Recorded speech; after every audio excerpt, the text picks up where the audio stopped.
Brothers and sisters, language, as the brother said, is the rudimentary instrument or system for encoding the perceptual measurements of time, space, and dimension.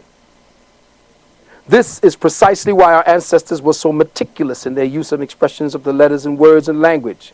This was especially true of the Dogon people. In the Dogon mystery system of occult science, knowledge, understanding, and their natural evolution into wisdom were arrived at through synthesis of 4 psychospiritual principles of attention and discernment. These 4 psychospiritual principles were called the Giri-so, the Beni-so, the Bolo-so, and the So-dai-yi.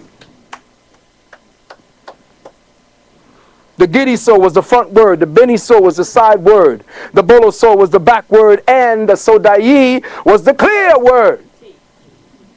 And what's happening today is you only know how to learn the way the white man taught you, with the front word. That's why our brothers and sisters started saying you fronting.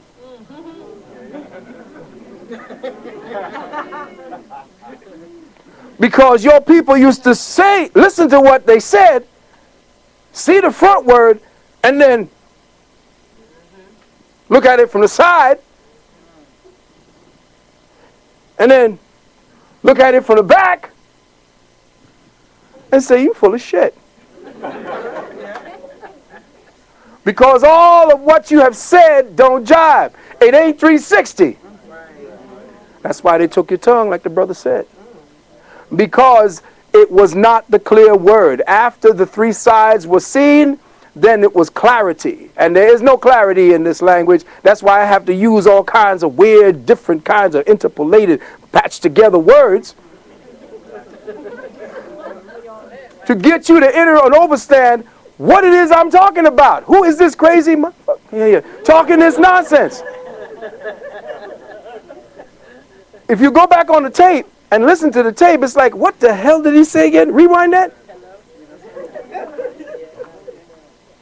These 4 vibrations or variations in the operative use of focus, attention, and understanding constitute the most precise and complete use of the cognitive powers of the brain for the comprehending of the true meaning of a given or expressed reality. It is processing reality in 3 dimensions. No word, letter, or gesture is taken for granted or simply at its face value, because observing a phenomenon from the front, side, and back allows the brain cognitive instruments to geometrically triangulate the essence of the subject. And you think in geometric terms.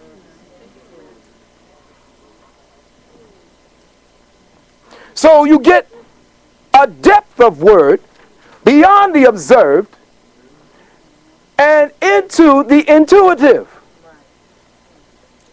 And you know what they say, you got to get into it if you want to know what it really means. Well, your ancient people spoke Intuit language. And now because you're religious and you got to stand up there and listen to a man who is talking for you so you can get into heaven.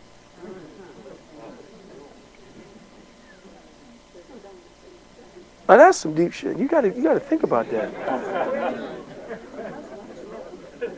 You have to have a small amount of insanity, and you have to really be thinking about giving up everything to really pass over and sit there and really listen to a man spouting words about a man you ain't never met, first and foremost, that is white and blue-eyed and sitting up there in front of you, him saying to you that this devil is going to take you in there. And you know what? I'm going to tell you all something. May I?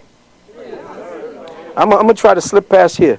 And I'm going to say something that scared the hell out of a few people when I said it the last time. Your first redeemer, if you want to stay within that pantheon, was Lucifer. I told you Lucifer was your first redeemer.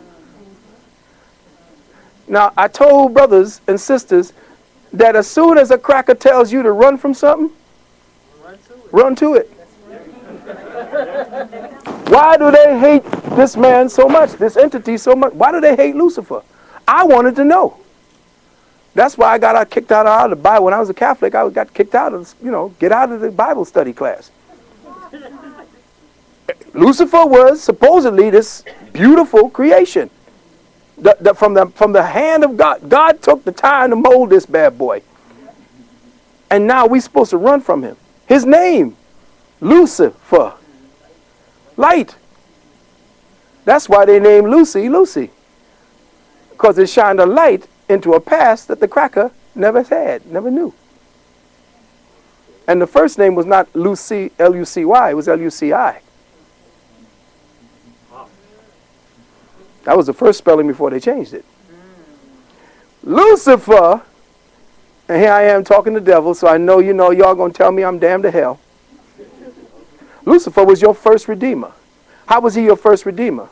He was your first redeemer because he came into the garden and got y'all out. Got us out. You mean he took us out of the garden, the beautiful garden where everything was perfect, where everything was going on. I had my woman, I had my food, had my apples, had my trees, had the animals at bay and all that, and he came and got me out of that. Why would I want to get out of that? Because you'd have died in it, fool. Adam was in perfection. If everything is perfect, it's dead. It's in stasis. There is no movement. So Adam had to be kicked out because Adam would have died in the Garden of Eden. Adam was kicked out of perfection and kicked into perfecting, which is the true perfection. So when he went out in the kingdom, he went out into the kingdom of Nod.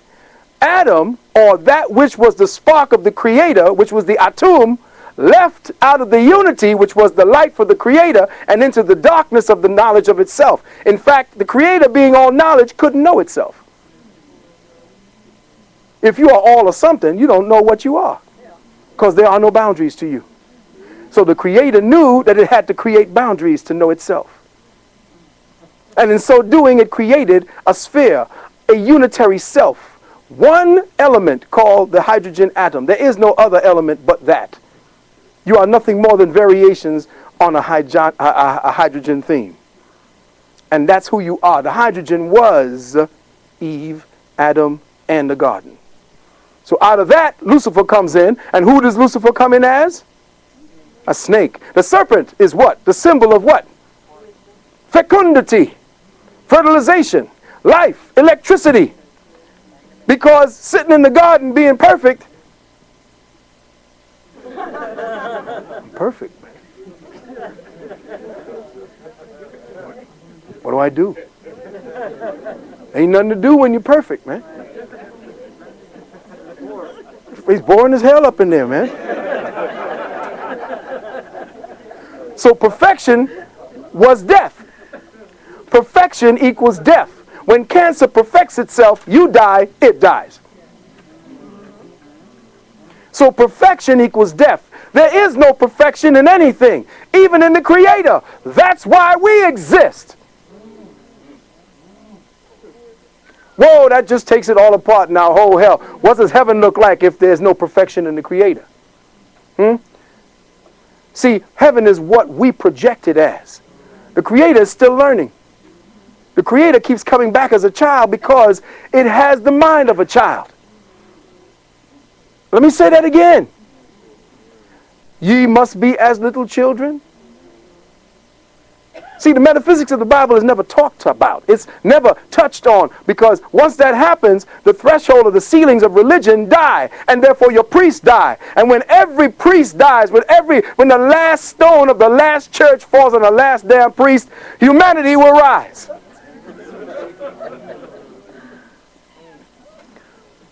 So until we understand that perfection equals death, and that we as African peoples fell to this plane in order to perfect God. Now you know you got a job. Before you thought you was unemployed. But you got a job. J-O-B, Job. Job is one of the most powerful books in the Bible. Why? Because it talks about the air sign. The air sign is Job. See, the Bible is broken down into 4 different elements: fire, air, water, and earth. And you could tell which one of the scribes were living in which age by what he called God.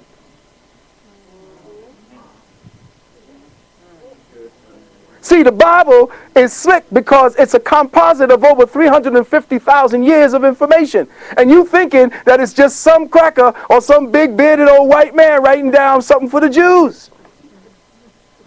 The Bible was written in stages over thousands upon thousands of years.